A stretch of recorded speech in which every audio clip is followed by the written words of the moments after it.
Comenzaremos con la interpretación para otros idiomas además del inglés.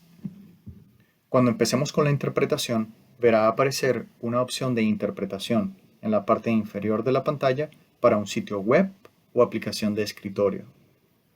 Cuando esto aparezca, haga clic en Interpretación y seleccione su idioma favorito. Para dispositivos móviles, haga clic en los 3 puntos de la esquina superior de su pantalla, luego seleccione Interpretación y luego seleccione su idioma. Una vez que comience la interpretación, comenzará a escuchar la presentación en el idioma que seleccionó. Через несколько минут мы начнем устный перевод на языки, отличные от английского языка. Когда мы начнем перевод, в нижней части экрана появится опция «Перевод» для веб-сайта и настольного приложения. Когда эта опция появится, нажмите «Перевод» и выберите предпочитаемый вами язык. В случае использования мобильного устройства нажмите на 3 точки в верхнем углу экрана. Затем нажмите «Перевод» и выберите свой язык. Сразу, как только переводчики начнут переводить, вы начнете слушать презентацию на выбранном вами языке. بعد قليل سنبدأ الترجمة إلى لغات أخرى غير الإنجليزية. عندما نبدأ في الترجمة الفورية سترى خيار تفسير يظهر في الجزء السفلي من شاشتك لتطبيق موقع ويب سطح مكتب. عندما يظهر هذا انقر فوق ترجمة وحدد لغتك المفضلة. بالنسبة للأجهزة المحمولة ستنقر على النقاط الثلاثة في الزاوية العلوية من شاشتك ثم حدد الترجمة الفورية واختر لغتك. بمجرد بدء الترجمة الفورية ستبدأ في سماع العرض التقديمي باللغة التي حددتها. Hivi punde tutaanza tafsiri ya lugha zaidi ya Kiingereza.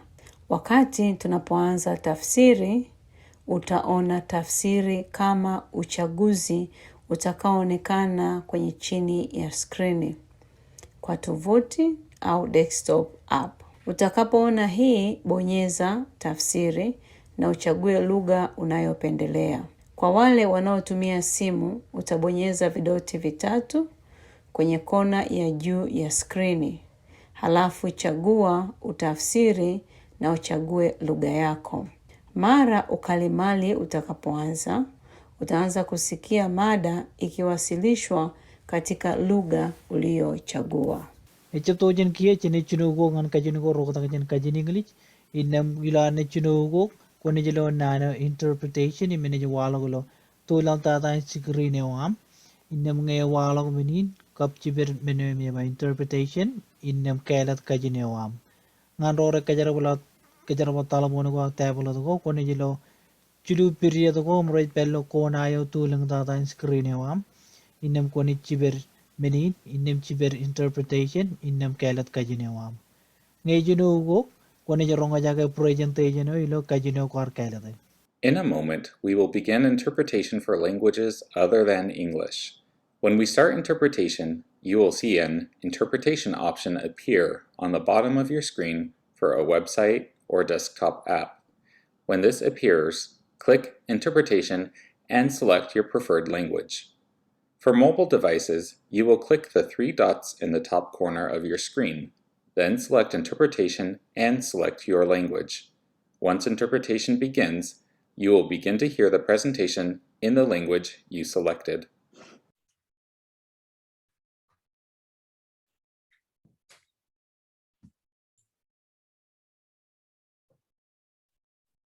Good evening. Thank you for joining Habari us. za jioni. Nashukuru kwa kujiunga katika kipindi cha 3 cha mafunzo. Hiki ni kipindi cha 3 na tuna wanafunzi na wageni maalum ambao watashirikiana nasi kujifunza visiwa vya Pasifiki. Napenda pia kuwatambulisha waongozi wa shule kutoka Salem-Keizer, Superintendent Christy Perry, Sylvia McDaniel, Sylvia McDaniel, mkurugenzi wa mawasiliano, Sandra Price, Sandy Price, Wendy Roberts, Rob Schofer,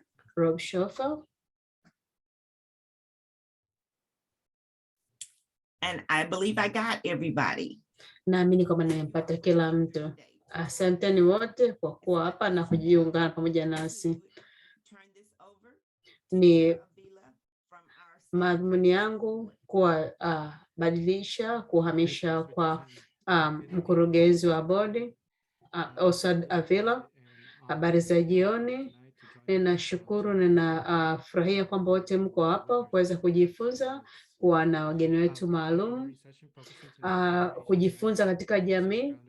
Katika kujifunza kipindi hiki tunajifunza kwa wale Asia wa Amerika na visiwa vya Pasifiki.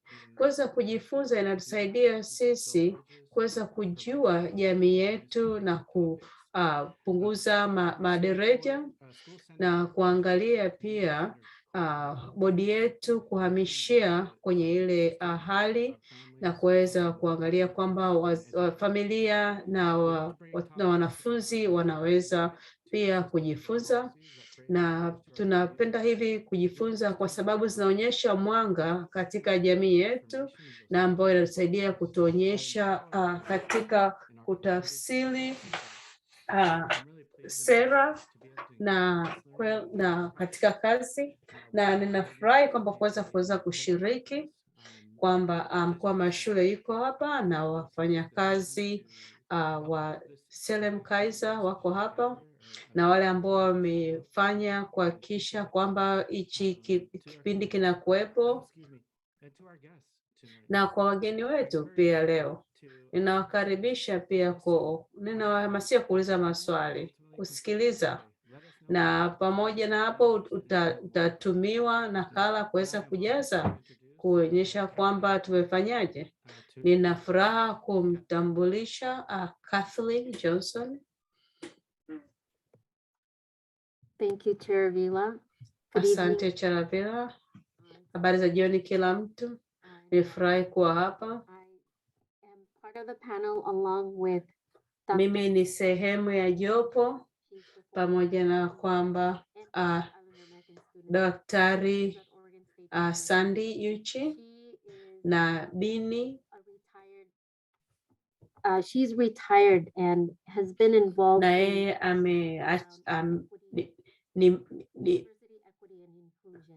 yeye ameshaacha kazi, ambaye anafanya kazi kwenye jamii na usawa, pamoja na kwamba Dr. Sinyuchi tupo na Beni. Yeye ni mkurugenzi wa bodi kwenye Columbia Basin.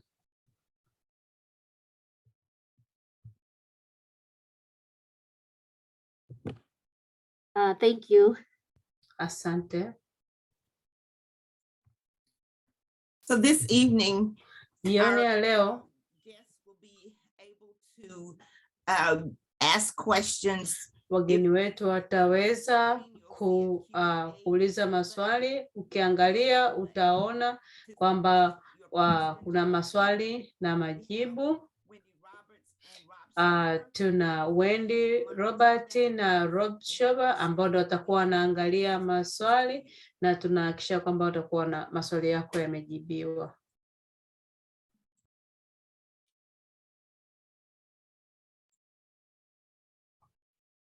Now Kathleen will share with us. Sasa hivi Kathleen tashirikiana na sisi. Month of May is, as we all know, it's the American Asian. Mwezi wa 5 tunajua kwamba wote ni mwezi wa Amerika Asia na visiwa vya Pasifiki. Tunatumia neno visiwa vya Pasifiki, ni neno kubwa sana. Kuna visiwa vingi sana katika visiwa vya Pasifiki. Kuna Jamhuri ya Marshallland, kuna Jamhuri ya Palau. Kwa hivi visiwa kuna lugha nyingi zinazozungumziwa. Utamaduni unaweza ukawa ni pamoja, unaweza ukawa unaendana, lakini mimi kama mzaliwa nimeangalia zaidi kwenye mashulizi. Elaborate more on some of the other island nations under. Na wenzangu wataelezea kwenye vile visiwa vingine. Nilikuwa nataka tu kuonyesha hii ramani. The islands are tiny dots. You see Marshall Islands is located. Kwa hiyo unaangalia hivi visiwa ni dot. Viko upande wa magharibi kwenye masaa. Ni masaa 19 zaidi wako mbele ya Oregon. Kwa hiyo sasa hivi kule ni Jumanne, karibu ni mchana saa 8. Island nations that kisiwa cha Marshall ambacho kina visiwa vingine vitatu, na kuna makubaliano yaliyotokea na ofisi ya Amerika na mkusanyiko wa nchi wengine Palau kuja nchi ya Amerika bila kuhitaji visa. Unatakiwa tu uje na kibali cha kusafiria. As an islander from these 3 island nations, you can work. Kwa hiyo unaweza ukaja hapa kufanya kazi. No expiration date. Hakuna muda wa kupitiliza kwenye hati yako ya kusafiria. Kwamba ukija hapa unaweza ukapata namba ile ya Social Security na kwamba unaruhusiwa kufanya kazi. You know, a lot of things are learned orally. So na vitu vingi vya katika hivi visiwa vitu vinajifunza kwa kuongea. $160 if you kwa hiyo kwamba ukipoteza form ambayo ni 194 unabidi ulipe $160. I think it's 320. And then now it's around 440. Kwa hiyo bei ikapanda ikafikia 320. Kwa hiyo sasa hivi inafikia karibu $400. Kwa hiyo ndio jiografia ambayo inayoelezea kuhusu kisiwa cha Mashulizi. Kwa hiyo nitampa mtu mwingine tena aelezee kuhusu vyo vingine. Oh, I'm sorry. I thought that was no. Go ahead, Bini. Can you go back to the I wanted to add that nataka kuongezea Pacific Island is visiwa vya Pacific ambavyo naomba kwa jina natuma Oceania. Kwa hiyo imegawanyika katika jiografia 3.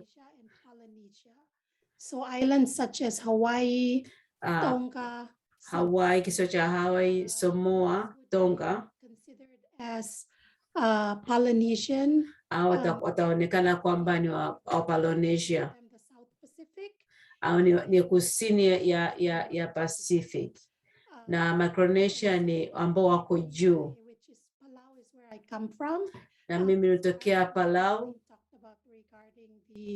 Ni sehemu ambayo Catherine amezungumzia kuhusu mkataba uliofanyika. Kuna Papua Guinea na visiwa vingine ambavyo vinazunguka Australia. Kama ni magharibi au ni kusini au mashariki au magharibi, kwamba kwenye kule Oceania kwamba kuonyesha kwamba kuna watu wako tofauti. Kuna watu wa utamaduni mbalimbali, kuna tunaamini vitu sawa na utamaduni. Watu wengine tuongee lugha ya Kiingereza tuweze kuelewana, kwa sababu tunazungumza lugha nyingi tofauti mbalimbali. Pamoja na kwamba tunashirikiana kule kutoka mwanzoni kwenye ukoloni. kwa Polynesia na Micronesia. Nazungumzia hiyo kwa sababu nazungumzia wanafunzi wangu kulinganisha na wale wa Amerika asilia. Oftentimes in their histories, kwamba ilizungumzia kwenye historia yao kwamba walichukuliwa kwenye familia yao na kwamba utamaduni wao walikuwa wanapewa adhabu wakiongea lugha yao. Being westernized was very much embedded into our school systems and how we were conditioned. Kwa hiyo katika shule zetu ile hali ya kuwa watu wa magharibi ilikuwa imeungana. That's considered worthwhile. Kwa hiyo inabidi kwamba tuache ule utamaduni wetu tuweze kwenda kwenye ule utamaduni wa magharibi ili tuweze kukubalika katika viwango vya Amerika.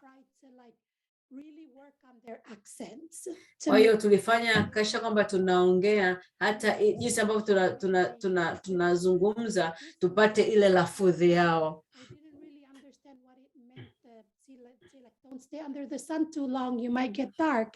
And Kwa hiyo sisi kwamba tulivyokuwa tunafundishwa kwamba usikae kwenye jua sana utakuwa mweusi, lakini tulishindwa kujua kwamba hiyo hali ya ukoloni jinsi ambavyo ilikuwa imewekwa kwenye utamaduni wa magharibi kwamba hiyo ni shida, kwamba kuna matatizo mengine katika jamii ambao ni kwamba ni vizazi baada ya vizazi, kwamba kuna kujitambua katika utamaduni, kuna matatizo ambayo tumepata katika kukua, na kwamba ni vizazi vya matatizo kutokana na ukoloni na jinsi ambavyo vilitakiwa tufanyike na kwamba tulitakiwa tutambulike. Na kuna utamaduni nyingine zilikuja kwetu na nyingine zilituchanganya sisi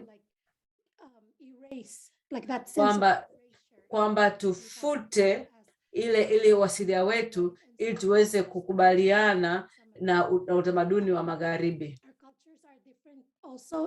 Na utamaduni zetu ziko tofauti. Kwa mfano Micronesia alivyokuwa anazungumzia kuhusu Marshall Island, Palau pia ina utamaduni mkubwa ambao wa kufanya kazi pamoja na katika masuala ya familia. Kwa mfano kama Polynesia wana wajasiri wale ambao ni viongozi kama Mwinyi. Places like Hawaii obviously is a US state. Kama Hawaii ambayo ni inafahamika kama iko Marekani. Kwa hiyo kwamba wana haki kwa sababu ni sehemu ya Amerika, lakini pia wanapata shida kuwa na ule uasilia halisi, ambao kuna wengine ambao wako Guam, kwamba na wenyewe pia ni wananchi wazaliwa. Kwa hiyo wakiamua kuchagua kuwa Marekani, wanakosa uhuru wao wa kuchagua viongozi wao. Na watu ambao wako Micronesia, wao sio kwamba raia wa Amerika, lakini kwamba tuna mkataba ambao unaturuhusu sisi kufanya kazi hapa, sio ambao hautapitiza muda wake. Mara nyingi tunakuja hapa, hakuna mtu ambaye anajua hali yetu, na watu wanafikiri kwamba watu wengi hawajui hiyo kofa, kwamba ni ule mkataba wa makubaliano ambao unaelewa kwamba tuna mkataba sisi wa kuja Marekani na kuishi na kufanya kazi. Na kwa mfano kama kuna wanafunzi wengine wananiwasiliana na mimi kunisema kwamba wanafunzi wanapata shida kwamba wanasema kwamba wanadanganya, kwamba inabidi niwaelezee kuhusu masuala ya shule, kwamba wanapata shida. Kwa hiyo wanafunzi wanapata shida, wanakuwa na wasiwasi kwa sababu wanajaribu kupitia mfumo ambao utawaruhusu wao kuendelea kusoma bila shida yoyote. Kwa mfano kama kwa Fiji pia hauruhusiwi kuwa na visa kama mtu wa mataifa, kwamba utofauti na kwenye asili yetu au jinsi ya hatua yetu. Naweza nikarudisha tena kwa Kathleen ili aweze kuzungumzia mashaurizi, alafu nitarudi tena kuja kuelezea na picha zaidi. Thank you, Bini, and it looks like asante Bini. Na kana kwamba Sandy yupo. We have our interpreters interpreting on the line, so just keep in mind as we're sharing. Tunaomba kuambia kwamba yes, I can.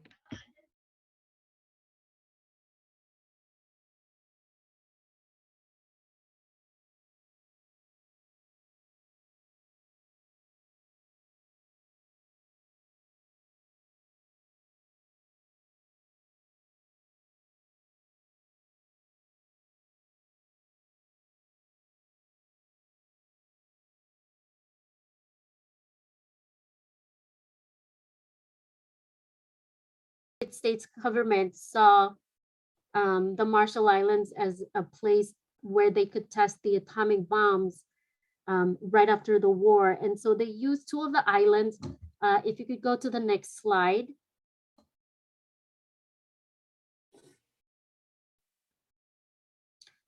So take note of two of the atolls. Sorry, these are the Marshall Islands consist of atolls.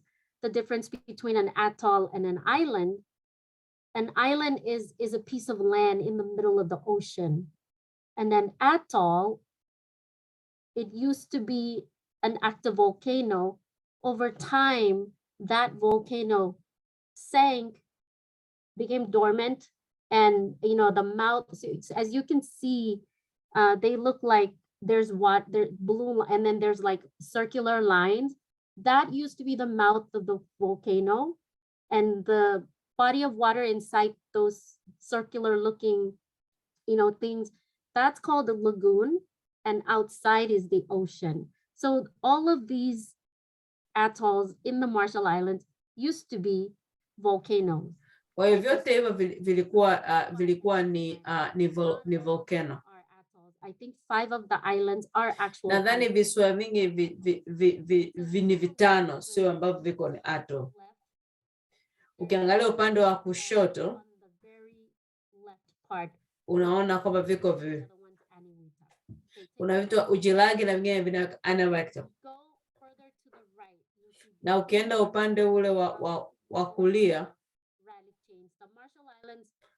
kwa hiyo unaona kwenye kisiwa cha Marshall Island unaona kwamba kuna state ziko mbili. Nyingine inaitwa Rata chain, nyingine inaitwa Raleigh chain. Radak chain. Radak means sun is rising. Rata chain maana kwamba jua linaanza na jua linazama. Bikini ni maalum sana kwa sababu Amerika walienda wakajaribisha mizinga atomic bombs. Kuna kama mabomu kama 60. It's called it's from Operations Crossroads Baker. It's the famous. Kwa hiyo hii hapa ni maarufu sana. Mwaka 1946 inasema kwamba ni operation ya kuanza kushughulikia Bikini Atoll. That's related to the US military and its testing of the atomic bomb. Kwa hiyo inahusiana kwamba na nchi ya Amerika kuweza kufanya majaribio ya mabomu. For a long time they didn't really have a place to stay. Mara toka mwanzoni kwamba watu walikuwa hawana sehemu ya kuishi, pamoja na kwamba walikuwa ni mashambulizi. I'm not sure if didn't welcome them, but in history it says that they took them to this atoll, then they took them back, they took them to another atoll. Inaonekana kwamba historia walitoa hapa kwenye big atoll, wakarudisha, tena wakarudisha. Kwa hiyo sasa hayo maji yalikuwa yakafanyika vibaya, maji yakaharibiwa. Lakini yalikuwa ni kwamba yalifunguliwa kwamba kuonyesha utalii. Relocated to one of the tiny islands. Kwa hiyo watu wa Bikini wakaenda wakahamia kwenye kisiwa kidogo sana. One of the positive things about living on an atoll is uzuri ni kwamba kuishi kwenye atoll to look for food. Kwa hiyo hapa kwa angalia chakula. Any islander, you live watu wote kwenye visiwa wanakula kutumia kwenye bahari, wanapata vyakula vyote kutoka kwenye bahari. Kutoka hapo kwenye Bikini, kwa hiyo watu wengine wakaenda kula tuzo kuanza kupata chakula, wakaenda kwenye visiwa vidogo vidogo. Kuna vitu vingi, shida nyingi sana zinatokea. Kwa hiyo hakuna nafasi nyingi kwa watu. Kwa hiyo kuona kwamba watu kutoka Palau na Micronesia, extended family system, like being sisi tunakaa na familia kubwa. Kwa hiyo mashambulizi pia sio kwamba nyumba moja kwa familia moja, ni jamii yako yote, kwa vizazi na vizazi. Kwa hiyo ardhi inakuwa ni ndogo. Next slide, please. So this is an aerial view. Hii ni muonekano wa juu. And this is the a side view of the explosion. Kwa hiyo hapa ni kwa pembeni, unaweza ukaona jinsi ambavyo limefumuka. Ukiangalia hivyo unaona kuna vitu vidogo. Hizo ni meli wakati wa vita, na ambazo ziliathirika kwenye maji. Kwa hiyo hakuna watu kabisa, watu wameshawachukua wamepeleka kwenye atoll nyingine kwa mashambulizi. In Eniwetok, they tested, so it took, I think, this is like right after war. And mwaka 1952 kwa mara ya kwanza Amerika walifanya vipimo kuangalia. Nijaribu kuonyesha jinsi picha ambazo zimeonyeshwa. Kwa hiyo ni Bikini, unaweza kuona tofauti. So this is on Eniwetok Atoll, believe it or not. Tunapozungumzia atoll on Eniwetok, and watu wanazungumzia kwenye Eniwetok. Kwa unavyoona hivyo watu kwa juu hao ni watu, hivyo vitu vidogo vidogo ni watu. It house all the nuclear waste, na hiyo ndio inatunza uchafu wote wa kutoka kwenye mabomu ya nyuklia, na watu wanazidi kuishi hapo. Next slide, please. So fast forward to nowadays, kupeleka mbele kwa sasa hivi, and I'm sure we've all heard of it, where kwamba unaonekana kwamba kuna mabadiliko ya hali ya hewa, kwamba ni kweli au sio kweli. Kuna watu wa kwenye visiwa wanapata mabadiliko ya hali ya hewa. Kwa hiyo hapa ndio kwenye madhara. Ninaishi katika hili eneo. King tides and it happens during the winter season in, Even inaonekana kwamba ni mawimbi ambayo yanapatikana kipindi cha Januari. And these are very low-lying coral atolls. Kwa hiyo hii ni kama nani za manjano zinakuja, zipo karibu na usawa wa bahari. Inaweza ikafuta kisiwa chote. Kuna sehemu nyingine pia ambao wameshapata haya, na sio leo. Haya ni miaka ya nyuma iliyopita. Mabadiliko ya mfumo hali hewa yanabadilika.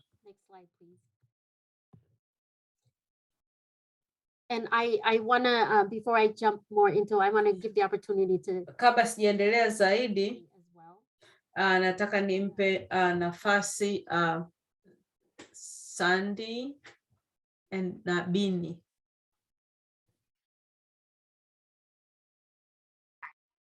Okay. Can you hear me?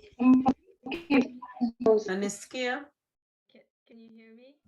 Nanisikia? No. You can hear me or no? Mnanisikia? We can hear you. Ndio tunakusikia. So do you want to cover like Hawaii, Samoa, or Tonga, or I'm just curious where I should start? Not yet. I can hear you now. Not yet. Okay. Well, I'm so sorry. Technical difficulties and Samahani sana kwa masuala ya mtandao kuleta shida. Mimi naitwa Sandy, nitazungumzia kuhusu Hawaii, Tonga, Palau. Katika siku hizi tunaangalia masuala ya Russia na Ukraine. Kwa Amerika, kitu ambacho kimefanya kwa visiwa vya Pacific. Hawaii ilikuwa ni nchi, ilikuwa ni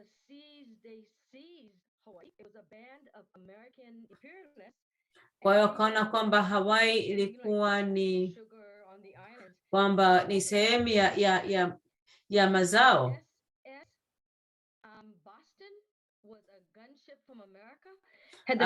Unakaleta kwa hiyo bunduki ikaja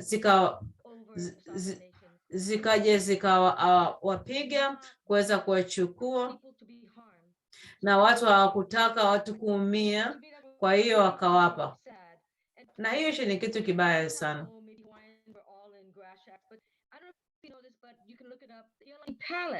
Kwa hiyo unaangalia kwamba zamani kwamba Hawaii jinsi palivyokuwa pazuri kabla ya Washington DC, lakini nataka kuendelea mbele. Sitaongelea zaidi kwenye mambo mengi, naenda kuongelea mambo ya kuongelea.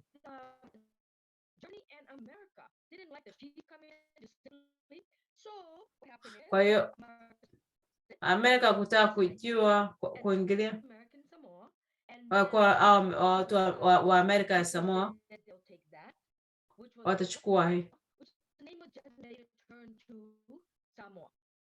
Kwa hiyo jina likatokea Samoa, ukoloni ukaendelea.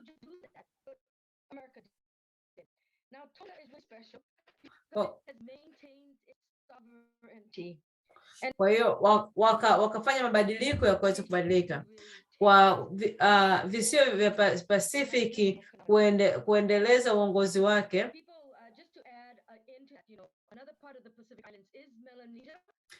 Kitu cha kwanza kwamba visiwa Pasifiki kuna Melania, kuna Fiji.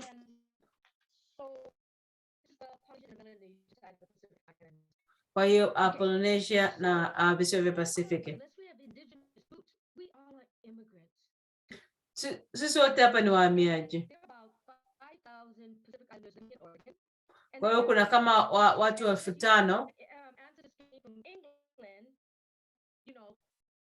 They probably didn't speak English. Similar to these immigrants coming today. So yes. Kwa hiyo watu wanahamia. Can you try to speak up maybe close to the microphone. There's a lot of feedback. Okay, wait, is feedback. Oh, I'm so sorry. Okay, hold on, okay. Let me see what I can do here. If I can speak. Okay, is it better now? I think No? so. And Sandy, just Is it a a little better? reminder. Can you hear me? Yes. We also have interpreters interpreting on the line. Okay. Okay.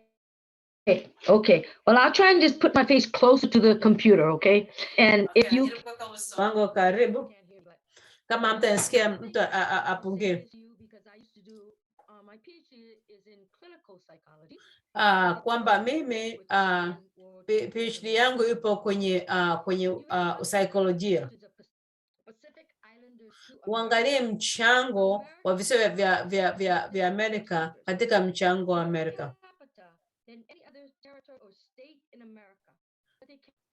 vote for the president. Lakini katika mchango wao wote kwamba hawawezi wakachagua urais. Watu wa Micronesia wanajitolea kwenda kupiga vita. Nataka kuelezea historia ya Oregon kwa kutokana na watu wa Hawaii. Watu wengi walikuja hapa kwenda kwenye meli, wakaja wakafikia Oregon mwaka 1846. Kwa hiyo kwamba watu walikuja. Samuel kwamba wa Hawaii walikuwa hawatakiwi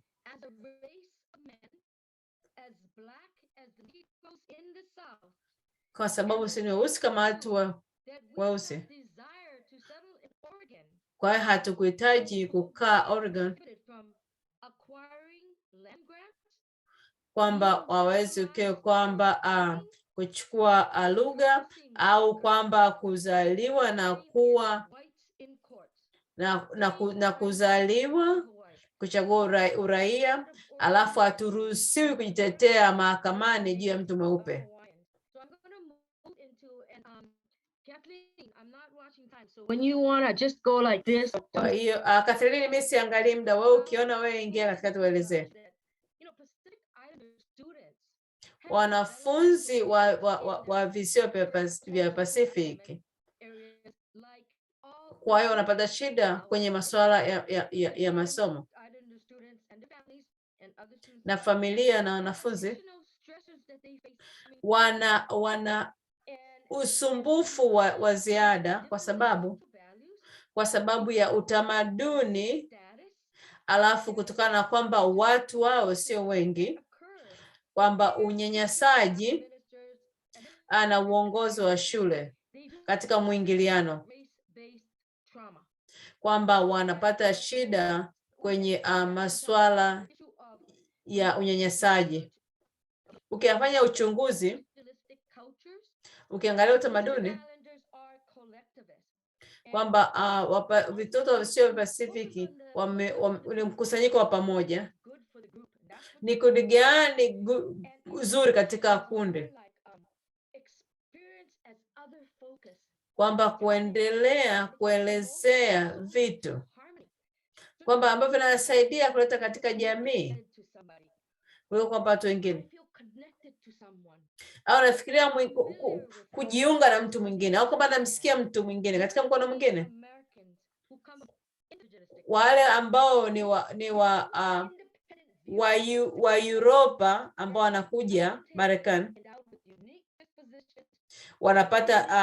wanapata vitu vizuri, wanakuwa ni tofauti, wanazungumzia kwamba ni haki yangu, ni haki yangu kwa kile ninachokipata, na siwezi nikazungumzia haki nyingine. Lakini wao wanavyoelezea ule msukumo ni kama kinyongo zaidi, lakini ni tofauti kwetu sisi katika Kwa hiyo katika jamii ya wanawake ambao ni wanawake ambao wanakuja kuingilia kati. Kwa hiyo mimi nimeingia katika taaluma yangu katika jamii moja au ndio mnifanya kama matokeo ni mabaya, mtu anasema sio mimi, labda ni wewe. Na kama kuko na matokeo mazuri, kama ni matokeo mabaya, sio mimi. Na hii inaonyeshwa kwenye shule na kila mahali kwamba utamaduni huu ni mbaya. Katika nyingine katika vyuo vya watu weupe, na kwa mfano kuna mwanafunzi kutoka kwenye visiwa akaja. Kwa hiyo akaja kula watu tofauti. Kwa hiyo yuko darasani. Kwa hiyo yeye ndio wanafunzi pekee. Akaanza kujiona kwamba hafai, akaondoka darasani. Kwa jinsi ambavyo watu walivyokuwa wanazungumza. Kwa hiyo vijana wakaonekana tofauti, wako tofauti, kana bado ni weusi.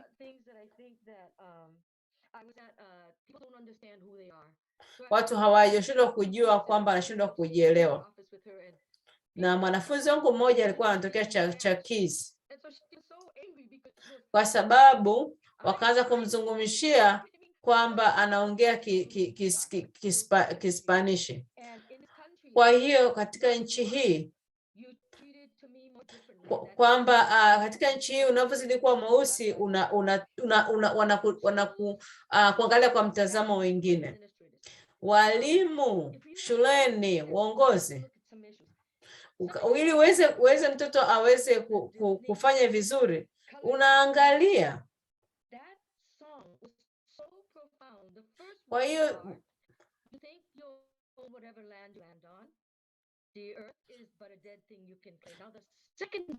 kwamba kuna wimbo ambao unaangalia kwamba hauangalii kwenye rangi, unaangalia sehemu iliyotokea.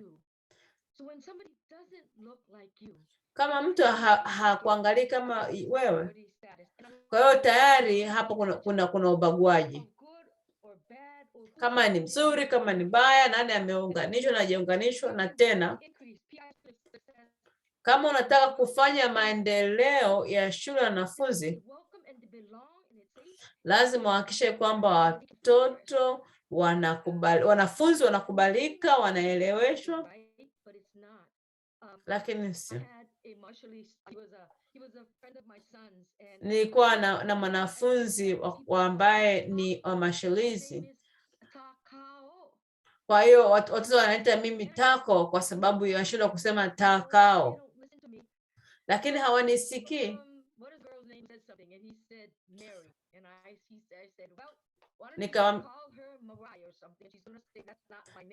Na mimi nikamwambia mtu mwingine kwamba mtu anaitwa Mary. Nikamwambia kwa nini usimuite Mariah? Lazima unajua lugha ili uweze kuwa jua katika nchi ya Amerika. Na mwanafunzi mwingine tena, yeye anatoka Hawaii. Kwa hiyo akawa anaenda Oregon, chuo cha Oregon, anaitwa Hweni. Akaambia mimi sio Mspanish. Na mwanafunzi mwingine anaitwa Kano na wanafunzi wakawa wanamuita Kanu. Na unajaribu kuwaelewesha watu, hawaelewi. Kwamba kushindwa kusema jina. Mimi mtoto wangu yeye ni ana mchanganyo wa Hawaii na wa Mexican, na mwalimu anauza jina. Kwa hiyo mwalimu akasema kwamba Carlos, Kwa hiyo anasema kwamba wewe ni nusu Meksikani. Akasema jina tofauti. Unajisikiaje? Kwamba jina ambalo linashindwa kuwa na maana. Na tena lazima uweze kujumuisha mjongosho wa utamaduni. Lazima uweze kujumuisha kuhusu visiwa vya Pasifiki. Na natamani watu wote kwamba mtakuwa na mafunzo ya utamaduni watu wengine. Kwa hiyo kwamba mafunzo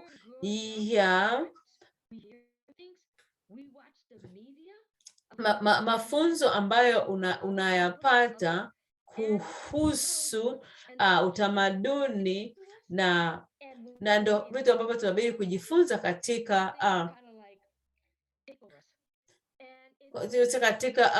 TV, lakini FCD. Kwa hiyo vitu vidogo vinaweza kusemwa ambavyo vinaweza kuwa vina madhara mabaya na ukaamini. Katika vitu vingine kwangu mimi kuangalia vizazi au umuhimu wa utamaduni. Kwa mfano kama walimu lazima wawe na umuhimu na adabu. Mtoto wangu nilimchukua akiwa kwenye Samoa, alikuwa Mjerumani, Mchina, na akaenda hapa kwenye shule hapa Corvallis. Mtoto wangu amecheza mpira wa mkono kwa miaka 2. Akaanguka mwalimu akasema kwamba umedanganya. Kwamba akasema umedanganya, uko nje. Kwa hiyo ni kwamba haya ni tofauti jinsi anavyoangaliwa. Nikamwandikia mwalimu barua kwa shule. Ndio naendelea kama kwa kwamba sitaki au kwa sababu ile mtoto mwingine kwa sababu yule ana macho ni meupe, ana macho ya blue, na mwanangu ana macho ya rangi ya brown. Nikaenda nikamuuliza mwalimu mwenye uso wa hasira,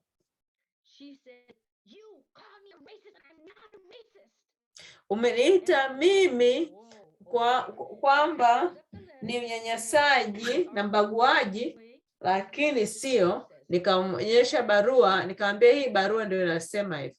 Hakuniangalia usoni. Nikanafikiria kichwani mwangu asikusema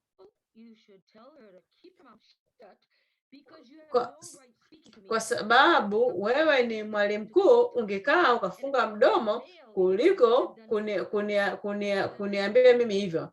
Nikasema kwa hiyo kama ingekuwa ni mwanamume ingekuwa mtu tofauti.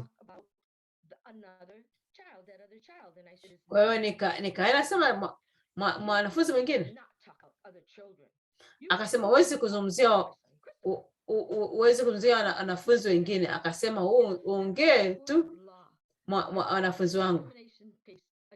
Kwa hiyo nikaenda nikasema kwamba nikaweka kesi ya ubaguaji, kwamba na ile kesi nikashinda.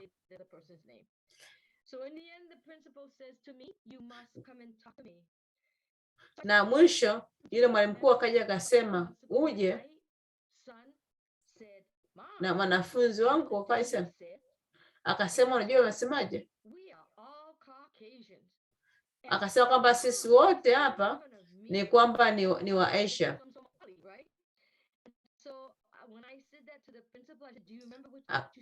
Akasema kwamba, nikamuuliza kwamba unakumbuka ile mkuu wa shule aliniambia? Akasema ambia nilikuwa mtu mzuri. Akaambia kwamba kuna watu wengine huwa wanaamini kwamba hawa wa KK-kum. Nikaandikia, mwalimu akaandikia, mwalimu hawezi kufanya sayansi, majaribio ya sayansi. Akasema kwamba watoto wanaofanya wa kujifurahisha, kwamba upande wa mwanamume tu na mwanamke.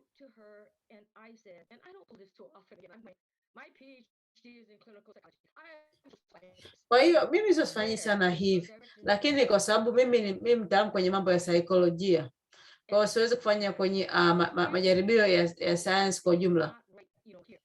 Kwa hiyo nasema kuna kitu ambacho kiko sawa hapa. Mwaka ujao unaenda tena. Nikamuuliza mwalimu, unaweza kunielezea mabadiliko gani? Nimechagua kuamini na sio kuamini.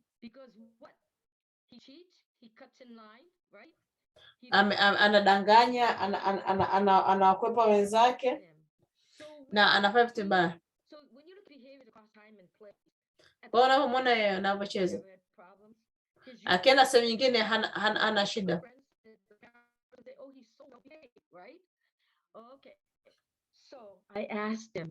Kwa hiyo kalize. Alifika sekondari. Mom, it's better.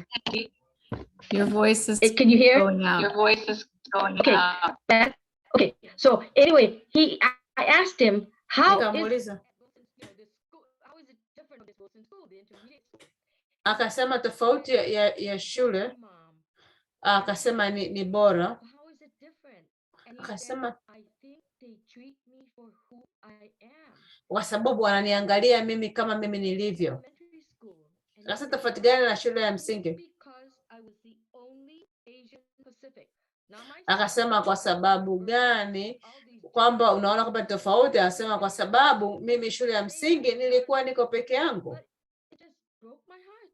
Hivi ilivunja moyo, kwa sababu ukiangalia tofauti ya shule ya msingi na shule ya sekondari.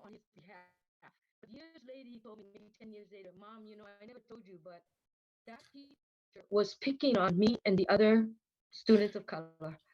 And that's where I believe kwa hiyo alikuja akaniambia baada ya miaka 10 ijayo kwamba yule mwanafunzi alikuwa ananifanyia vibaya kwa sababu yeah. I know where has a bit to add to that. Najua kwamba tuko kwenye muda na nitaacha hapo. Nilikuwa nazungumzia kwa wanafunzi kwamba kuna sehemu takuja kumalizia hapo, kuna wanafunzi. Asante.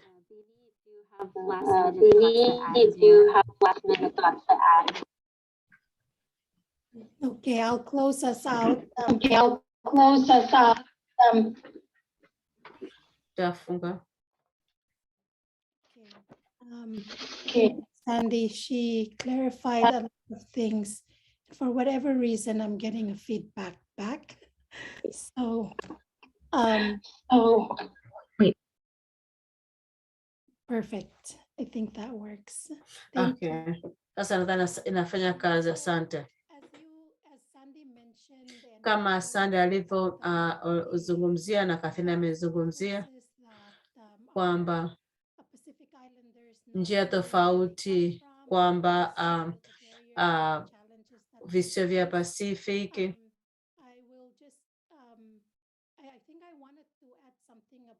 Nilikuwa nataka kuongeshea kitu kidogo kwenye masho anaende ambapo mashule amesema kwamba kwenye Kathleen alivyozungumzia kwamba tunapozungumzia kwamba ule mkataba kwamba sisi na kwamba unasikia neno bikini. Kama umeshaenda kuogelea unasikia kwamba bikini ambayo ni vazi la kuogelea.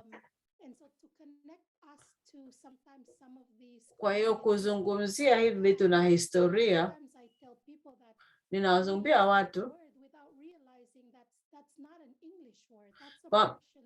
kwamba wanatumia hilo neno bila kujua kwamba hilo bikini sio neno la Kiingereza, ni neno la Kimashulizi, kwamba Mfaransa aliamua kutengeneza vazi la mwili ambalo litamfurahisha mwanamume.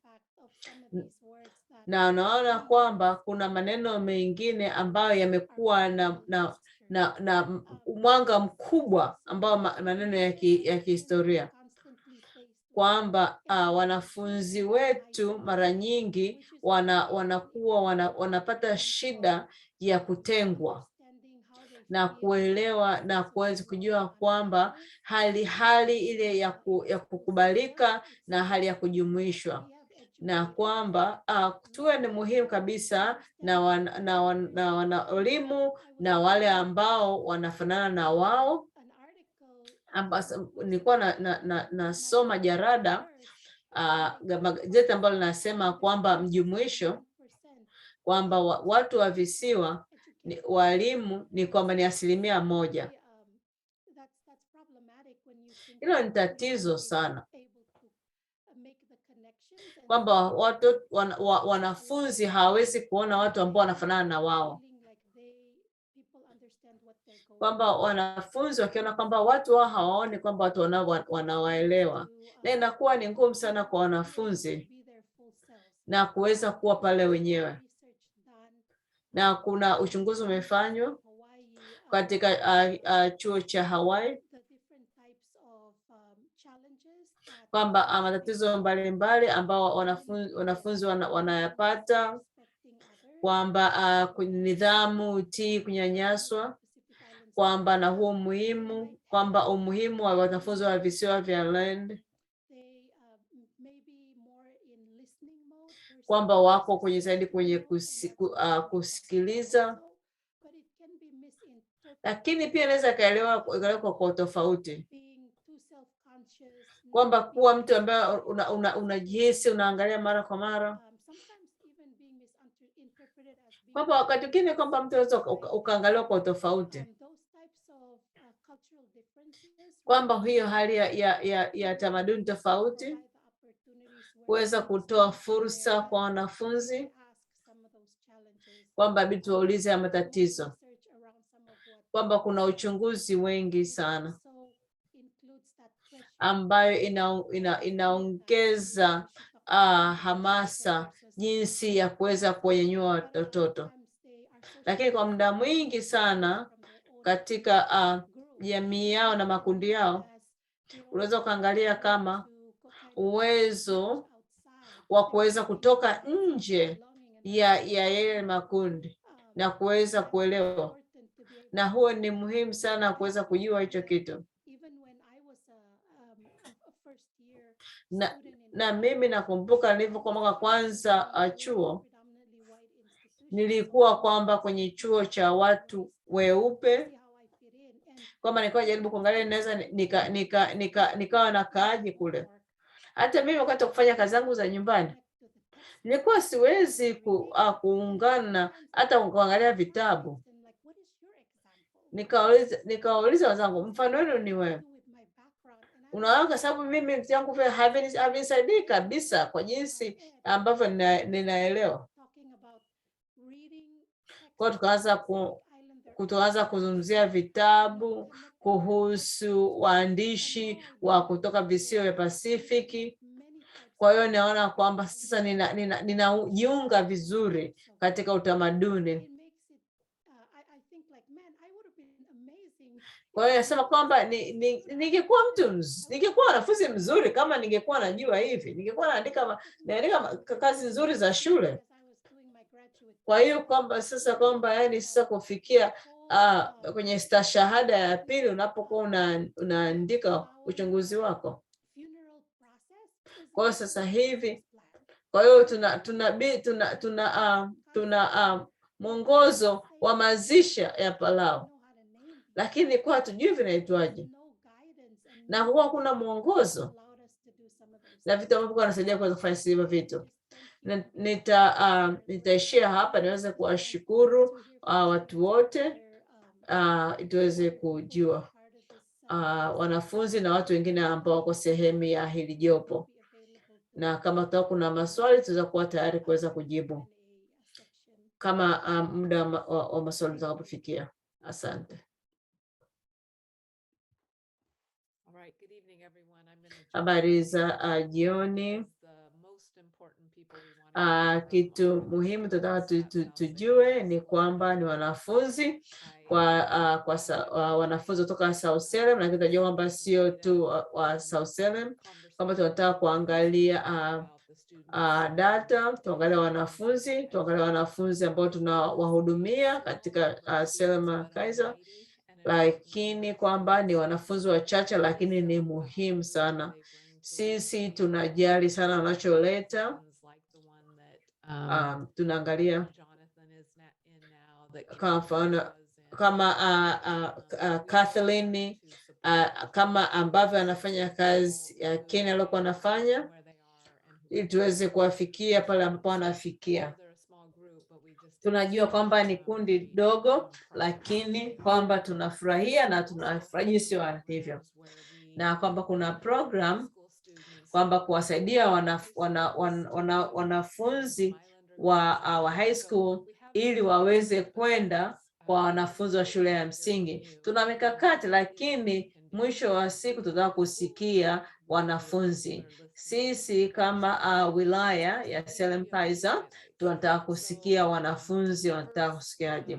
Nataka kuwaelewesha hapa kwamba katika darasa la 2021 Pasifiki, visiwa vya Pasifiki ambao unaangalia wale ambao wanasema kwamba wanajifunza lugha ya Kiingereza, na kwa asilimia kwa lugha ambao kujifunza Kiingereza kwa asilimia 38, ambao kuna asilimia 55 ambao wametoka. Kwa hiyo kuna wakati walijifunza Kiingereza, sasa hivi wametoka kwenye hiyo huduma. Kwa hiyo asilimia 60 mpaka hilo ni darasa la mwaka wa mwisho high school, mwaka 2021. Darasa hili ambao wako kwenye darasa la 9 ambao wako kwenye njia ya kuweza kumaliza kufikia maliza shule. Wanafunzi wa visiwa vya Pacific wanapata shida sana. Ukiangalia wakati wa janga la corona wameshindwa kurudi. Walikuwa wanafanya vizuri kabla ya jangwa, na wanafunzi walikuwa wanashiriki vizuri, lakini hapo unaona jinsi hapo kwamba waliofika au wanafunzi bado. Kwa inachofuata, I think I talked about this slide already and was looking at the wrong slide in my notes. Nadhani nilikuwa nazungumza ambao nilikuwa nimeongelea mapema. Kwa hiyo hii hapa ni mchanganyo wa wanaomaliza mwaka wa mwisho 2021. Kwa tuna maendeleo mazuri, alafu ikarudi chini. Angalia mwaka. Kwa hiyo mwaka ule wa jangwa, kwa hiyo mwaka wa 21 tukashuka chini. Ukaweza kuangalia lile darasa lilivyokuwa. Samahani, nimeongea na mtiririko tofauti. Na sasa tukiangalia hapa darasa la 9 ambao kwa hiyo ni muhula wa kwanza ambao wapo kwenye njia tayari ya kuweza kumaliza shule, kwamba kwa muhula wa kwanza kwa hiyo ni 57%. Uweza ukaangalia kwa madarasa. Kwa hiyo 12th grade. Kwa darasa la pili ni 59%. Kwa hiyo kwa hiyo wanaojifunza lugha ya Kiingereza ni kama 44. Wala ni wale wageni wanaokuja, wawili au watatu wajifunza kwa lugha mbili na vya Kiingereza. Kwa hiyo wanajifunza kujifunza lugha ya Kiingereza na kuweza kupata credit. Na mwisho mwisho ni mahudhurio ya kawaida. Mahudhurio, na hichi ni kitu muhimu sana kwa sisi kuweza kuhudhuria. Kwa hiyo 37.9 au ndio ambao wanahudhuria mara kwa mara. Kwa hiyo tunaangalia kwamba ni wanafunzi wote wanafanya nini, au kwamba ni majukumu ya familia wanashindwa kuja shule. Kwamba tunajua kwamba kuja shule inawasaidia sisi kuwapa credit na kuwa katika njia ya kuweza kufanikiwa. Kwa hapa naomba nipumzike, niwarudishe kwa wanafunzi. Namba ni muhimu, lakini pia sauti za wanafunzi ni muhimu ili tuweze kujua nini cha kufanya. Na tunaweza tukajifunza kutoka kwao. Asante sana kwa wanafunzi ambao mko hapa. Mr. Ramirez can find a way to give you an extra credit points or something somewhere. How about that? All right. So with that, I want to turn it to our students, and I'm not sure how this part works. It's great to see everyone. It's my pleasure to present Mr. Ken Ramirez. He was in the equity office. He's now with Safety Risk Management, and he'll be facilitating this group. Thank you, Ken, and thank you, students. Hi, everyone. So we got 3 South Salem students and 1 North Salem High School student representing. They have went through a list of questions that they were given at South about a week ago, and they went over it at North. They've connected with their peers in the building to find out what are other resources or other things that are going on that the district could really help them with. I'm going to turn it over to our young ladies from South first, and they can go ahead and give you some of the feedback that they've gotten from responses from their peers.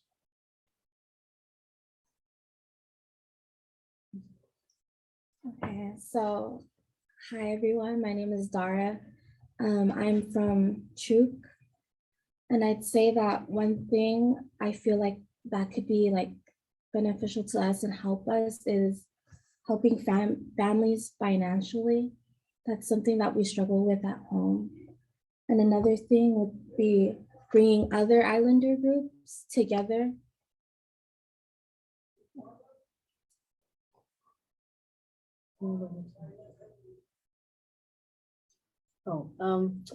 Hey everyone, my name is JLo. I am also from the island of Chuk. 2 things that I think that would be beneficial for us Islander students would be, first is, I know through like a lot of students don't really attend school like that. It's either because they either don't want to go to class or it's like family issues. But I feel like every time they don't go to class, which makes them kind of not have the credits that they need, some teachers take that advantage of just letting them be instead of like helping them out of what they need. So they just let them sit there and they just don't help out the students, which is really bad for us because we won't be able to graduate. And then another one is some teachers, like a lot of Islander students, parents don't have degrees in high school or in college. Like some parents don't graduate. So it's hard for the students to know what we need to learn because our parents don't teach us. So I'd hope that teachers can understand this more, knowing that we don't know a lot of educational things for school. Hi, my name is Star. I'm also from Chuk. The main thing would be to be understanding that life at home is very different for Pacific Islander students compared to others.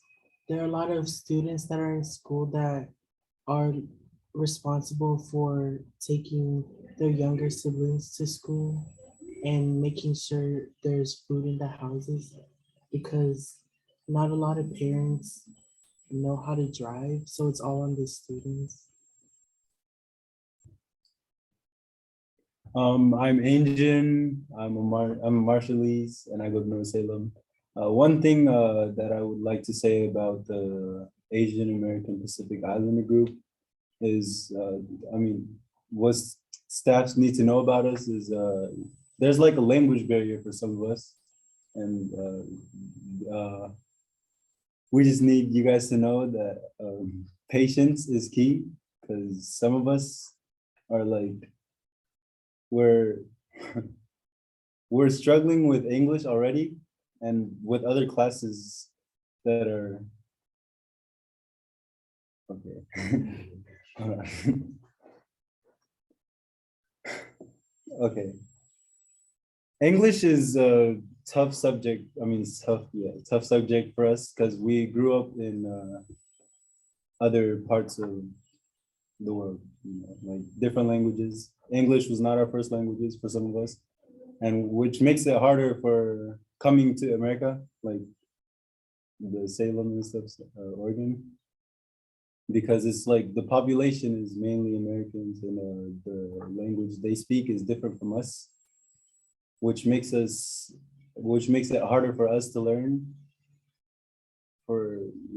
because the language barrier. So I feel like one way we could you can help out is sending more staffs that really speak our language, and yeah. And to go off of what Star was saying, like things are different at home. Like when someone passes away, like for us Chukis people, when we don't just, oh, someone passes away and then we go straight to a funeral, we mourn differently. Like we take weeks until the day of the funeral to like get together, pray, sing, all those things with families, and we have other families coming in, and that takes a lot of time. And we do that like after school. Like currently right now, my cousin who passed away at our house, we do those things, and it takes up a lot of time at home. So there's like a lot of schoolwork that I'm not caught up on. And like I try to explain to my teachers, but I feel like they think it's an excuse, but we just do it differently at home.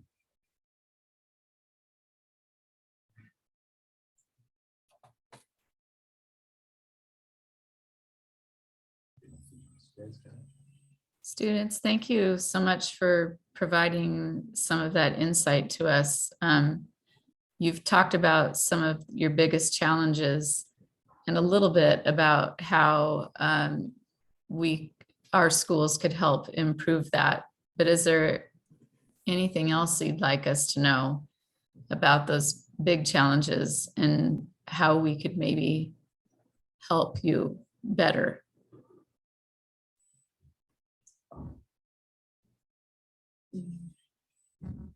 I feel like because like there's different types of groups in the Pacific Islander, group. I feel like if like a specific group were to do some type of like the way they carry themselves, the teachers would think all of us do that.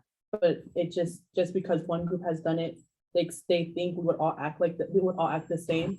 So they treat us all the same, which is kind of not fair, because like we haven't had a chance to actually talk to them and like get to know the teacher. Yeah. I'd say like they reach out and they help and they think that's enough, but for us, like you just have to keep on like reaching out and just don't stop, because you do it one time and they'll be like, okay. But if you constantly keep doing it, then they'll get the message, because it takes a lot for them to understand.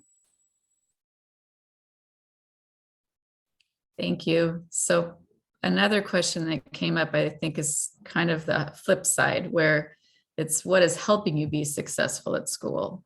So you're actually saying that when you have teachers or educators that continue to reach out to you and ask how they can help or how just how you're doing.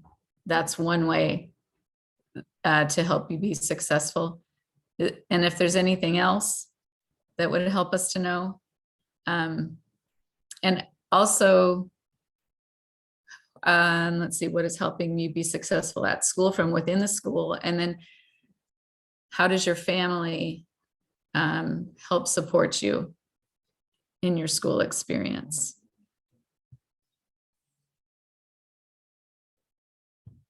Okay, for me, what helps me is I do sports after school. Like, in order to do those sports that I love, I have to have good grades and try and pass all my classes. And that's just one way of trying to graduate on time and stuff. It really helps me and affects my grade, my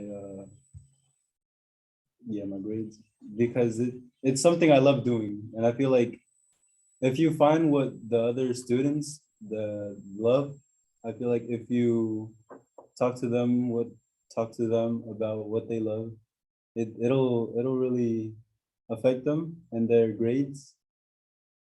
Yeah.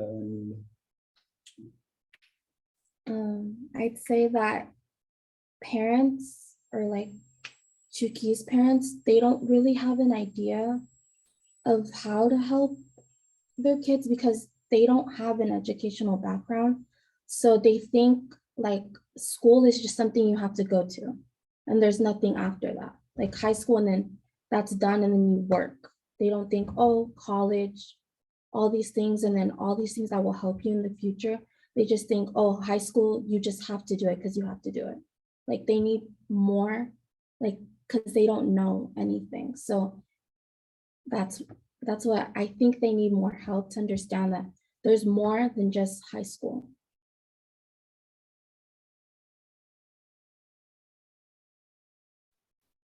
Thank you so much.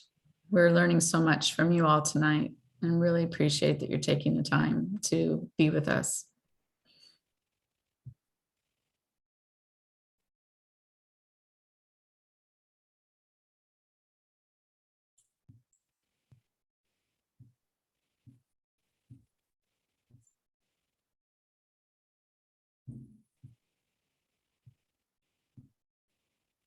Students, one final comment. What would you like to see us as a school district start doing immediately to help you and your parents understand education and to help you be successful?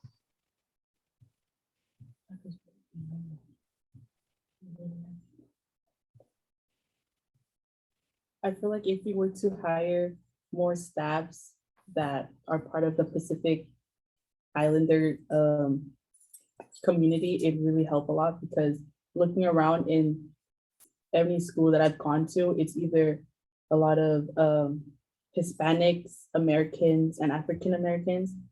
So like they can't really relate on how we feel and what's going on in home. Thank you. We sincerely appreciate you all and you being courageous and able to share with us what you really need. And I know as a district, we are trying to meet these needs, and this information really helps us and informs us on what we need to do differently. Christy, you have any last words? I just want to reflect back a couple things I heard our students say. One is that persistence in engagement with you, that one time isn't enough. If we could all do that, that might be one thing we could even change tomorrow. And maybe one thing I'll take to the whole staff when I do my next district-wide messaging. And then I think some of the cultural components, especially around death and grieving, I think was really struck me also as something to think more about, because I also don't know that you would share that with the teacher unless they persisted in asking you more. So Thank you. And I think the other thing I'm thinking a lot about is language and the access to English when you're still learning, but you're strong in your native language. So that's another thing I'm thinking about. And then I just want to say to our panelists, some of the historical context and things you brought into this space were really things I didn't know in every case. And I hope that our audience learned some things as well. So thank you for being with us tonight. And then Cynthia or Chair Avila, I'll let you close it out. Chair Avila. Yeah, thank you. I would like to actually, I think we're closing pretty early, and I'd like to ask our panelists. I know there's some questions online for Beanie, if she could elaborate on some of the best practices to help students pursue and transition into higher education or high skilled trades after high school, and just hearing the students share some of their experiences. And I love the way that the collectivism that Sandy was also bringing about, that they spoke and how they were going to respond and what really was that, and hiring more Pacific Islander staff. And then the struggles, the challenges of the parents not having the information, like seeing beyond the high school. So I don't know, Beanie, if you're able to provide some knowledge that we could take and probably help those students transition as well, and help the families transition. Yeah, thank you.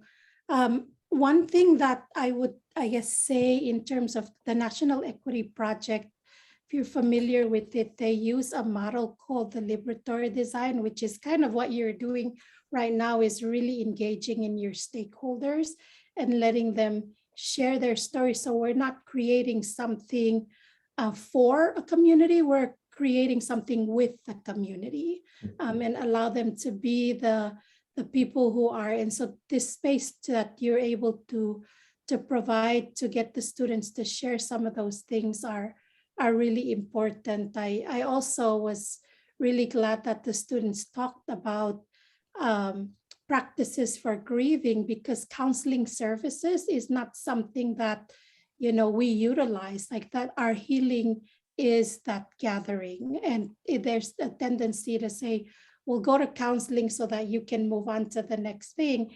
And that's completely something different from, and there's also stigma around some of these things because there's not a lot of understanding about what they mean and how they benefit. And a lot of times it's like I remember when I was asked to do that, I was like, this is a stranger and you expect me to go and tell them like how I'm feeling. And so a lot of those things are really wonderful what the students shared. You know, I'll just share specifically for when I did recruitment, it was really important to meet students where they're at and work with them. A lot of colleges and universities are investing in programs that allow for students to start thinking about college at an early age, even up to middle school, and doing visits, but talking to students about what that looks like. And so when I did recruitment in the Pacific Islands and we did a lot of the conversations with students, we weren't talking about applying to college. We were talking about just what is education and social mobility. We were focusing on, you know, things around why education can change your life, can move you from one financial status to the other. But also we were talking about what that looks like as investment, as a family investment, and what that also looks like in terms of the student making the commitment. We also talked about resources, because a lot of times students, you know, every time when we talk about finance, it's very much around like, what is the balance of your checking account?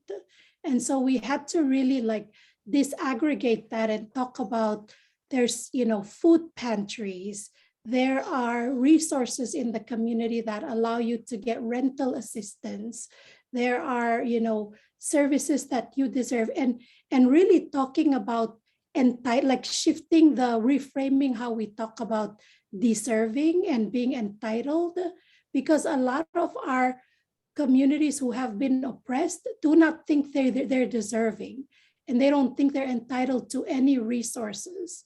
And so reframing that mind frame and helping them say, you deserve this, that this is something that you're entitled to receiving, so that you can change your life. And when you change your life, you will get into a position where you can actually impact the community and impact your family and help elevate your position. So a lot of those conversations is really giving them access and information to things that dominant culture already know, but we don't. And so reframing some of those conversations instead of like a checklist of fill this form, do this and do that, because that will come later when that sense of I am able to, I deserve, I can do this starts to resonate in a student and then into their families. So talking to parents about what that looks like. How do you tell your story when you're writing your scholarship essay? Because these students don't really know what that looks like. And they're intimidated because they're reading Shakespeare, and that Shakespeare is a language that they're probably not going to be using when they're doing English 101, right? They're reading a very different type of English, but that some of these things that they're being exposed to are things that are already making them feel like they don't belong. And so I'll just kind of pause there and give room for the other panelists to share what they think as well. You gonna go? No. Okay. Then I'll go. I directed to the students, also to the what I believe needs to be something that would need to be successful to help students. Hold on, Sandy. We can't hear you. Can you hear me now? Can you hear me now? No. Can you hear me better there? No. The mute button. I think Okay. it's How about connection. The light just fell. My mic or something. Oh my God. Sorry. All right. Can you hear me now? Oh no. Can you hear me? Mute. No. Okay. I'm sorry. Can you hear me or no? We can, but it cuts out a lot. Can you hear me now? We can, but. Oh, I'm so sorry. Well, then it's not. Okay. Sorry. Maybe I better just pass over because you can't hear me. Right? Is that it? No, unfortunately, no. I can't even hear me. Okay. I don't even know what to make it on. Sorry. Okay. It's okay, Sandy. We live in this world. I'll add to the Kathleen. Sandy, if you can mute, please. I'll add the kind of also another question to Kathleen, but tying that in, but just to share with our community here and the panelists, we had a conversation with some of our Pacific Islander staff. It was great feedback, and we got to start making these interactions. I have the feedback, and going out to our communities and being able to get invited to that, we can start developing those relationships and speaking to families and our students. And I really love how you were seeing that, Beanie, is how do we create that buy-in, those opportunities to really give them that buy-in so that self-efficacy is there now and within the family. So Kathleen, from your perspective as a staff member for the district and helping build those relationships with our communities, can you talk a little bit about that, and so we can make more stronger relationships for the rest of our community and for our other educators, so that we can be informed and start working together? Sure, thank you, Chair Avila.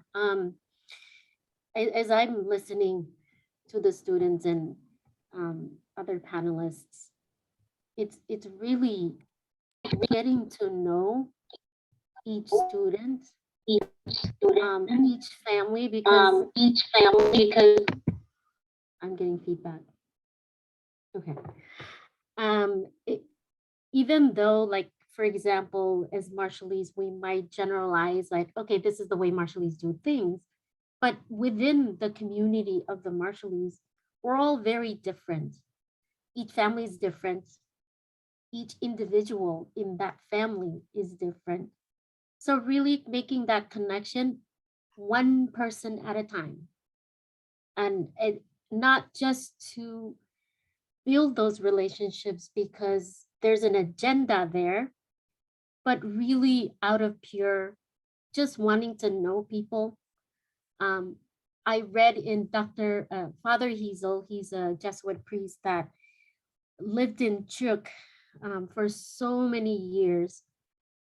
He's a historian, he's also a writer, but he talked about his experiences going to Chuk for the first time and really experiencing culture shock and spending so many years in Chuk, and became to really understood the culture, the people, and became one of the Chukis. And years later, he came back to the United States, and he experienced culture shock as if he was a Chukis person coming to the United States for the first time. So he's, the point I brought that up is you really have to get to know, like when your people are coming into your space, you have to expect that they don't know everything. But one thing that also came to during the pandemic and in attending virtual meetings, and a lot of the time staff, they expect students to advocate for themselves. That's something that goes against the culture, because you're taught to not have an opinion as a young person. You're not supposed to speak when adults are present, especially your elders. Respect is taught from day one. This is for all the Pacific Islands that I know of, like, Chuk, FSM, Marshall Islands. Respect is taught. And when students come into the school buildings and teachers are expecting them to advocate for themselves, but they see a student sitting there being quiet, not participating, they see that differently. But it's a respect, it's a way of respecting the teacher, the students, by not being loud and being outspoken. So it's really getting to know the person because you want to get to know the person with no hidden agenda.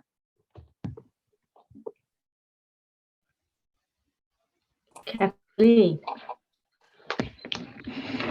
can you hear me now or no? Yes, we can. You can hear me better? Absolutely. Oh my gosh, somebody told me to turn off the video. How exciting. Hello. So maybe I just say a few things, and that's kind of important. I think it's important. I mean, everything that people are saying about, at Oregon State, I did a lot of outreach in communities, the different communities, and we take students, but we talk about the very things that Kathleen are talking about, to getting students excited. I want to switch to something to me that is a very dear topic because of research that I found that had so much impact on me. When I was in high school, right, my math teacher, that one of the algebra, told me to give up. I did it 2 times and I just couldn't do it, right? So we don't need to give up. And then I went to the University of Hawaii and I started to take the math. And what happened is I like, oh my God, I'm getting a D. And mind you, I was not partying. I was not doing anything illegal or whatever, but I was getting a D and I had a 1.6 grade point average. Okay. And that's when I went away to Vista in Louisiana. Now, what happened is after I came back, I went to a junior college. And what happened is that when at the junior college, they said this math teacher is really good. So I took the math class and I got an A. Okay. And then after I took the math class, I took the statistics and I got an A. I had a 3.97 grade point. So what was the difference? And it was Claude Steele's work at the University of Michigan. He's African American. That really made all sense to me. For students, I really want to hear this too.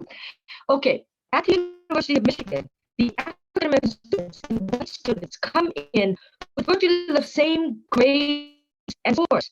But why was it after a year the African American students were lower? As he said, doesn't make sense. So he devised a matrix test. Sandy, It was yes. we're getting that cutting out again. Again. Is there a way you can call in for with the phone number within the email link with your phone?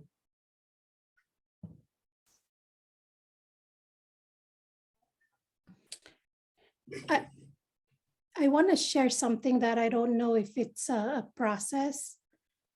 And I texted Sandy to let her know about the phone. I'm in the Washington State system now. I was in the Oregon higher ed system for about 20 years before I moved.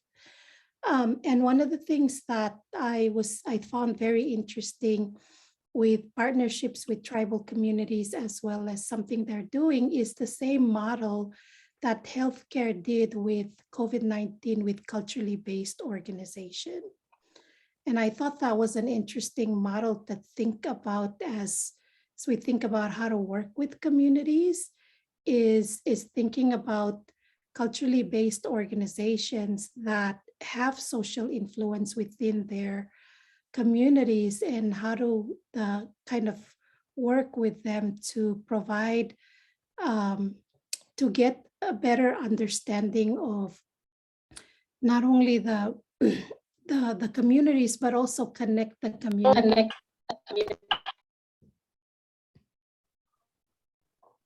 to the schools. So it's something that Washington State is actually implementing now, with getting some of those communities to work with high schools and K-12 in recommending scholarships, but also trying to diversify freshman cohorts by looking at more than just test results, and then talking about what that looks like. I worked in Eastern Oregon. When I work with students, I often talked about the limitations that rural students have to some of the things that our system requires for how a student gets into higher ed sometimes. And that also becomes a barrier for students if they want to get into a specific college that is competitive. If they're in a community that doesn't offer, or they're part of if their socioeconomic status does not allow them to pay for the extracurricular activity that allow them to really be able to have a wide range of experiences. And as we heard from the students, a lot of them have responsibilities at home. And so it's really hard for them to, get into the band or all the other clubs or extracurricular activity that diversify their resume and things that allow them to do that. So that was one thing that I know is interesting, but maybe a new strategy that's been considered in creating that pipeline.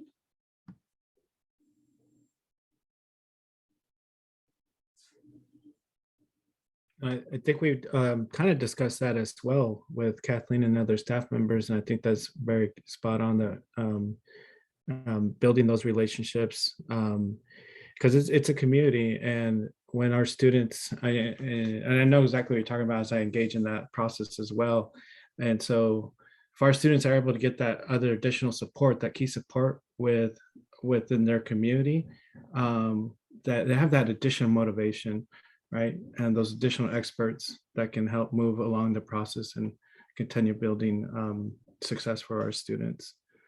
So very key. I wonder if we are we able to get Sandy back on the line so we can start to wrap up. And if not, I love working with Sandy. Since the day I met her, she was able to help me inform and me on students from the Pacific Islanders, as I'm also in higher education professionally. And I bring her voice because she has so much to tell, so much knowledge, and so much passion, and advocates for all of our students. And we need more individuals like that, and to continue giving back into our communities. And the stuff that we're doing today, these community learning sessions, these discussions, bringing in the students, letting them know that we do care for you. We do see you. We do see you. And yes. And yes. Okay, somebody said I shouldn't talk fast. Was that it? Can you hear me now? No. No. Okay, I tried to call in and I just couldn't do it. It's okay. I really wish I could have finished the story because it's a good one for students and staff, but maybe I can type it later or something. Thank you. Sorry. Thank you, Sandy. Thank you for trying. We live in a technical world here. But if you can mute, I'm just giving you thank yous and recognizing all your accomplishments and your contributions to improving student success for our Pacific Islander students in Oregon. So I learned a lot from the beginning, from the historical aspects of the different islands, from the testings, the bomb testing, and it just, I'm astounded today. I really am. I love doing these sessions because it's like I'm in a class and just learning that we should have learned when, just like these students are, we should have learned at that age, along with our other communities. So I'm very thankful. I'm very humbled by all you presenting today. I really am appreciative, and thank you for the guests joining us tonight, listening. And again, I just want to thank you for the entire team putting this together. I had one keynote here that I would like to share, and it is students having our teachers need to be cultural awareness of the family dynamics, and understanding just the value of what that means when we take a step to learn of their barriers, the challenges, what we don't know, what they don't know. We can't assume that they know this, right? Our students have other primary roles in the family that trump education, and we have to build a reciprocal understanding from our educators in our communities. How do we understand that? And how do we understand education is a high value, but there's other priorities, but learning the buy-in on how it can transform our families with pursuing higher education or skilled trades. So we got a lot of work to do. I challenge our educators, I challenge our board members to get to work and continue to build relationships and supporting our students, and today for our Pacific Islander students. So thank you. Superintendent Christy Perry, any last additional thoughts, or should I pass it on to Cynthia? You nailed it already, so I'm going to let you pass it on to Miss Cynthia. Okay, Ms. Richardson. This was an awesome session.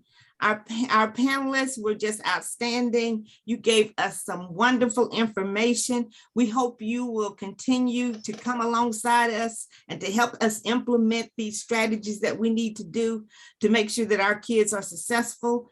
Thank you, thank you, thank you, thank you. I want to give a huge shout out to our students and Ken Ramirez. Thank you all for being with us.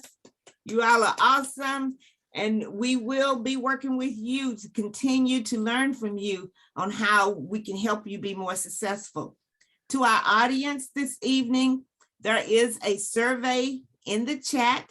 We'd love for you to complete that survey, give us the input we need to continue these sessions and to make them what you need in order to learn more about our different cultures, our different groups in our school district.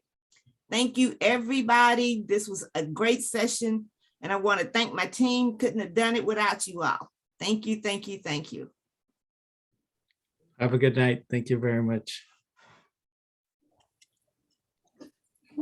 I gave the big look. See that?